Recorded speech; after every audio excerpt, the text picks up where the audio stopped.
వచ్చే నెలలో జరగనున్న ఐసీసీ అండర్-19 ప్రపంచ కప్ కోసం భారత జట్టును ప్రకటించారు. ఇటీవల ఆసియా కప్ ఫైనల్లో ఓడినప్పటికీ ఆయుష్ మాత్రమే సారథిగా కొనసాగించాలని నిర్ణయించారు. అటు జట్టులో కూడా పెద్దగా మార్పులేవీ చేయలేదు. వైస్ కెప్టెన్ గా విహాన్ మల్హోత్రాను నియమించారు.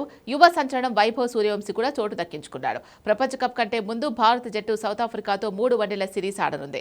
ప్రస్తుతం గాయాలతో బాధపడుతున్న ఆయుష్ మాత్రే విహాన్ మల్హోత్రాలకు ఈ సిరీస్ నుంచి విశ్రాంతి ఇచ్చారు. దీంతో సౌత్ ఆఫ్రికా జట్టుతో జరిగే సిరీస్ కు వైభవ్ సూర్యవంశీ సారథిగా వ్యవహరించనున్నాడు.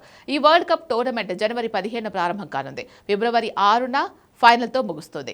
ఈ ప్రతిష్టాత్మక టోర్నీకి జింబాబ్వే, నమీబియా సంయుక్తంగా ఆతిథ్యమిస్తున్నాయి. 5 సార్లు ఛాంపియన్ అయిన టీమిండియా ఈ టోర్నీలో టైటిల్ ఫేవరెట్ గా బరిలోకి దిగనుంది. భారత్ గ్రూప్ బిలో ఉంది. భారత్తో పాటు ఈ గ్రూప్లో న్యూజిలాండ్, యుఎస్ఏ మరియు బంగ్లాదేశ్ ఉన్నాయి. ఈ టోర్నమెంట్లో భారత్ సహా 16 జట్లు పాల్గొనున్నాయి. ఈ జట్లను 4 గ్రూపులుగా విభజించారు. ముందుగా గ్రూప్ మ్యాచ్లు నిర్వహిస్తారు. ఆ తర్వాత సూపర్ 6 దశ మ్యాచ్లు ఉంటాయి. ఆ తర్వాత సెమీఫైనల్స్, ఫైనల్ మ్యాచ్లు జరుగుతాయి. ఫైనల్ మ్యాచ్లు హరారే ఆతిథ్యం ఇవ్వనుంది. ఈ వరల్డ్ కప్ లో భారత్ తన తొలి మ్యాచ్ యుఎస్ఏతో ఆడనుంది. జనవరి 15న బులావాయోలోని క్వీన్స్ స్పోర్ట్స్ క్లబ్లో ఈ మ్యాచ్ ఆడనుంది.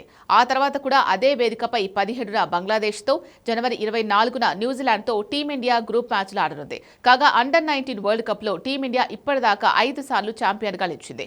2000, 2008, 2012, 2018, 2022 ఎడిషన్స్లో భారత్ టైటిల్ను నెగ్గింది. 4 సార్లు రన్నరప్గా నిలిచింది. గత ఎడిషన్లో టైటిల్ను త్రుటిలో చేజార్చుకుంది. ఆసీస్ చేతిలో ఓడి రన్నరప్తో సరిపెట్టుకుంది.